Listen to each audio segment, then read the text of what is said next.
As we continue to evaluate this layout inside of Photoshop, what we want to do is move down to the main area, which is called Page in the Layers panel. If we look at the layer structure inside of the Layers panel, I try to name everything based upon ID selectors that will generate and classes. Now, most of the time you won't get a PSD file this organized, but by having it this organized, hopefully it makes the process of learning how to take a PSD file and convert it to an HTML document a little bit easier. As we look at the main area, we can see in the background there's another gradient.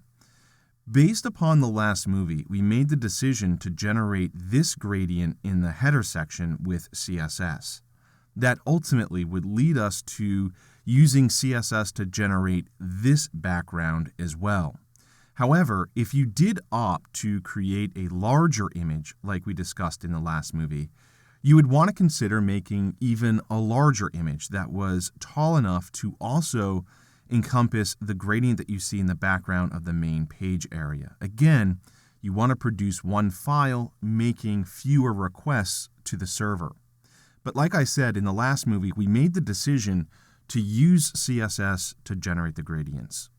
So that then moves us to this main area. And looking at this main area, the first thing that I notice that would be difficult to produce using CSS alone are these custom buttons. If you were to zoom into these buttons, you'll see that there's a specific pattern associated with them.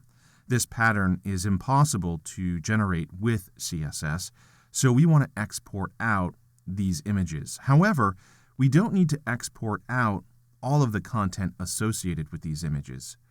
What I'd like to do is get these buttons out of this document and into their own document, making it a little bit easier for us to focus on these buttons alone.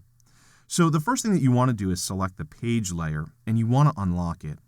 Once you unlock it, you'll notice that there's the Hello section. If you turn off the visibility, you can confirm that the buttons are in fact in this layer group. Once you expand it, you'll see another layer group called Div Article. If you turn off the visibility of that, again, you'll confirm that the buttons are inside of that layer group. Once you expand it, you'll see that there's another section called Div Excerpt, and if you go ahead and turn the visibility of that layer group off, again, you can confirm that the buttons are inside that layer group. Go ahead and expand that, and finally, you'll notice that there's another layer group called Button. And if you turn off the visibility of that, you can confirm that the buttons are there. Now, what we see here are three buttons, one of which is essentially the overstate, the other two are the upstate. So we need to essentially work with at least two of these. I'm going to turn off the visibility of the last layer group here. So we're just looking at Learn from it and Read more. After doing that, if you select that layer group, with the layer group selected, if you right-click or control-click on it, you can choose Duplicate Group. And when you select that command, it opens up a dialog box.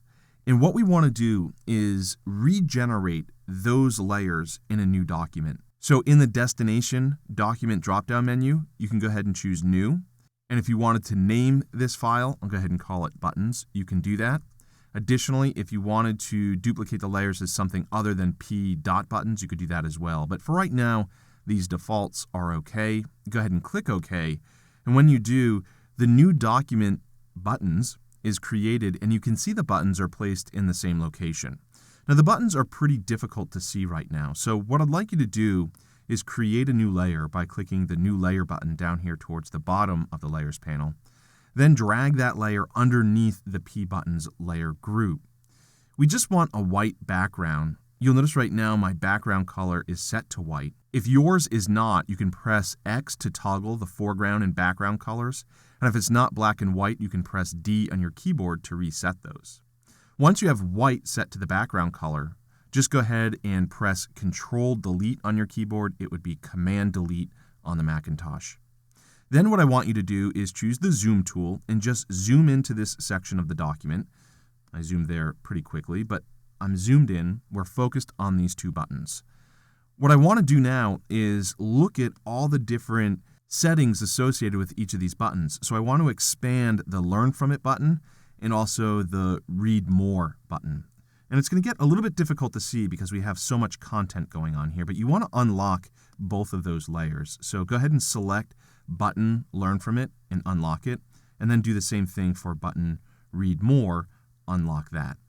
So if we take a look at what's going on here, we see that we have text elements, and we really don't need the text in the image. So the first thing that you want to do is just turn off the visibility of those text layers. The next thing that you don't need are these drop shadows that you see applied to the buttons. That, again, can be reproduced using CSS.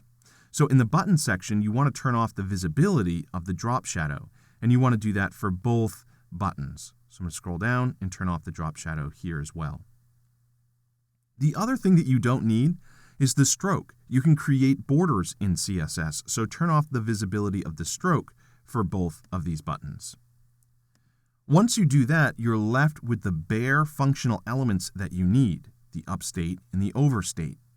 What we're going to take a look at in the next movie is how we can set this document up properly when we export out the image. There's a critical step that must be taken in order for you to maximize the usability of this artwork.